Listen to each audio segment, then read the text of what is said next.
ভাগীরথী থেকে বুড়িগঙ্গা, মুর্শিদাবাদ থেকে ঢাকা, রাজকীয় হিরাচিল প্রাসাদ থেকে ঢাকা শহরের এক ছোট্ট ফ্ল্যাটে বসবাস করছেন নবাব সিরাজউদ্দৌলার নবম বংশধরেরা। একদা বাংলা, বিহার, উড়িষ্যার আকাশ বাতাস কেঁপে উঠত যাদের হুঙ্কারে। ভাগীরথীর তীরে মুর্শিদাবাদ নগরে আলোকোজ্জ্বল মহল সর্বদা সরগরম থাকত যে দাপুটে নবাবের পদচারণায়।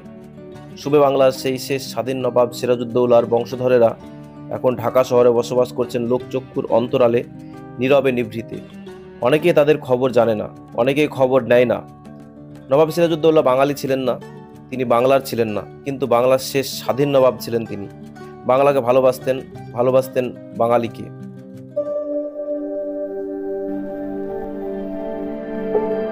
আলীবর্দী খান ইরান থেকে 1740 সালে এসে 66 বছর বয়সে বাংলার নবাব হন। নবাব সিরাজউদ্দৌলা ছিলেন আলীবর্দী খানের খুবই আদরের নাতি। নবাব সিরাজউদ্দৌলা জন্ম হয় 1733 খ্রিস্টাব্দের 2রা জুলাই রাজমহলে। কারো কারো মতে 1727 খ্রিস্টাব্দের 19 সেপ্টেম্বর সিরাজউদ্দৌলা জন্মগ্রহণ করেন এবং তার মৃত্যু হয় 1757 খ্রিস্টাব্দে। 1756 সালে সিরাজউদ্দৌলা বাংলার মসনদে বসেন। 1757 সালে 23শে জুন পলাশীর প্রান্তরে সিরাজের পরাজয় এবং 2রা জুলাই ঘাতকের হাতে তার প্রাণ হারানোর মধ্যে দিয়ে বাংলার স্বাধীনতার সূর্য অস্তমিত হয়ে যায় বহুকালের জন্য। 1757 সালে 2রা জুলাই বাংলার শেষ স্বাধীন নবাব সিরাজউদ্দৌলাকে নির্মমভাবে হত্যা করা হয়েছিল। সিরাজের পিতা জৈনুদ্দিন ছিলেন বিহারের নবাব ও আলীবর্দী খানের বড় ভাই হাজী আহমেদের ছেলে এবং তার মা আমিনা বেগম ছিলেন নবাব আলীবর্দী খানের সর্বকনিষ্ঠ মেয়ে। যেহেতু আলীবর্দী খানের কোনো ছেলে ছিল না, সিরাজ তার নাতি হিসাবে তার মনের অনেক কাছে ছিলেন এবং সিরাজকে বাল্যকাল থেকেই মুর্শিদাবাদের উত্তরসূরি হিসাবে দেখা হতো। 1746 সালে বাল্য অবস্থায় সিরাজ তার নানা আলীবর্দী খানকে মারাঠাদের বিরুদ্ধে যুদ্ধে সাহায্য করেন। 1752 সালে 19 বছর বয়সী সিরাজকে তার নানা আলীবর্দী খান উত্তরসূরি হিসাবে ঘোষণা করেন।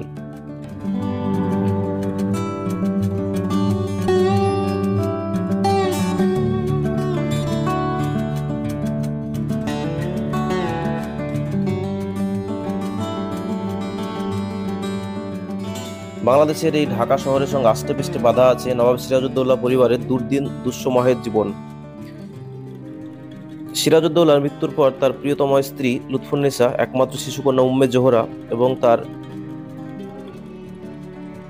নানা আলীবর্দী খানের স্ত্রী সারফুন্নেসা সহ নবাব পরিবারের নারীদের 8 বছর বন্দী করে রাখা হয়েছিল বুড়িগঙ্গা পাড়ের জিঞ্জিরা এলাকার একটি প্রাসাদে। স্থানীয় লোকজন এই জরাজীর্ণ প্রাসাদটিকে এখনো জানে নাগরা নামে।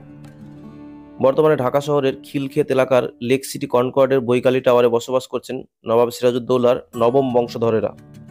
আজকের এই পর্বে আলোচনা করব তার বংশধরদের পরিচয় নিয়ে। তো তার নবম বংশধরের একজন সৈয়দ গোলাম আব্বাস আরেব, তিনি কাজ করেন ফ্রিল্যান্স সাংবাদিক হিসাবে। বর্তমানে ডক্টর ফজলুল হক সম্পাদিত সাপ্তাহিক পলাশী পত্রিকার সহ সম্পাদকের দায়িত্বে আছেন তিনি। ওই বাসাতে আছেন তার পিতা বিদ্যুৎ উন্নয়ন বোর্ডের সাবেক নির্বাহী পরিচালক সৈয়দ গোলাম মোস্তফা, তিনি নবাব সিরাজউদ্দৌলার 8ম বংশধর। তার প্রয়াত স্ত্রী সৈয়দ হোসনে আরা বেগম ছিলেন নবাব সিরাজউদ্দৌলার স্ত্রী লুৎফুন্নেসার রক্তের উত্তরাধিকার। এখানে বাস করছেন তিনি এবং তার 2 ছেলে গোলাম আব্বাস আরেব ও ইমু এবং 2 কন্যা মাসুমা ও মুনমুন।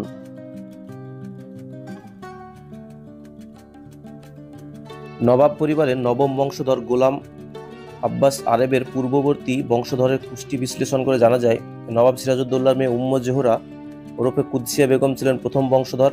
এরপরে জোহরার ছেলে শামসের আলী খান দ্বিতীয় বংশধর, শামসের আলী খানের ছেলে লুৎফে আলী তৃতীয় বংশধর, লুৎফে আলীর মেয়ে ফাতেমা বেগম চতুর্থ বংশধর, ফাতেমা বেগমের মেয়ে হাসমতারা বেগম সিরাজউদ্দৌলার 5ম বংশধর ছিলেন এবং হাসমতারা বেগমের ছেলে সৈয়দ জাকির রেজা 6ষ্ঠ বংশধর এবং সৈয়দ জাকির রেজার ছেলে সৈয়দ গোলাম মর্তজা 7ম বংশধর এবং গোলাম মর্তজার ছেলে সৈয়দ গোলাম মোস্তফা 8ম বংশধর এবং তার ছেলে সৈয়দ গোলাম আব্বাস আরেব 9ম বংশধর।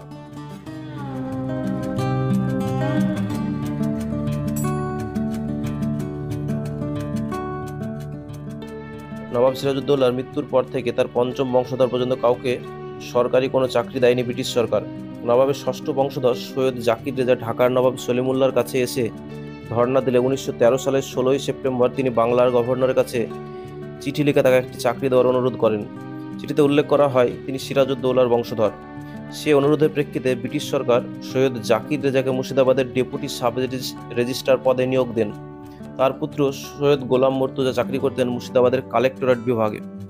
সপ্তম বংশধর সৈয়দ গোলাম মুর্তজা 1947 সালে মুর্শিদাবাদ থেকে পূর্ব বাংলায় চলে আসেন। প্রথমে আসেন রাজশাহীতে। রাজশাহী থেকে খুলনা শহরে একটি বাড়ি কিনে স্থায়ী হন।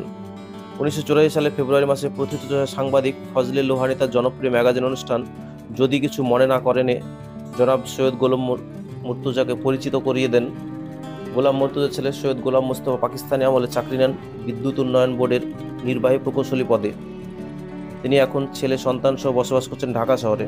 তার বড় ছেলে সৈয়দ গোলাম আব্বাস আরেব সমাজে গুণীজন, বিত্তবান সহ সরকারের কাছে আবেদন জানিয়েছেন তারা নবাব সিরাজউদ্দৌলা নামে একটি একাডেমি স্থাপন করতে চান, সেজন্য সহযোগিতার প্রয়োজন। ঢাকা শহরে বসবাস করে নবাব সিরাজউদ্দৌলার বংশধরদের সঙ্গে কথা বলে মনে হয়েছে এখনো কি যেন এক ধরনের অজানা আতঙ্ক তাদের মাঝে। সম্ভবত সে আতঙ্ক থেকে অন্তর্মুখী প্রচার বিমুখ হয়ে আছেন তারা।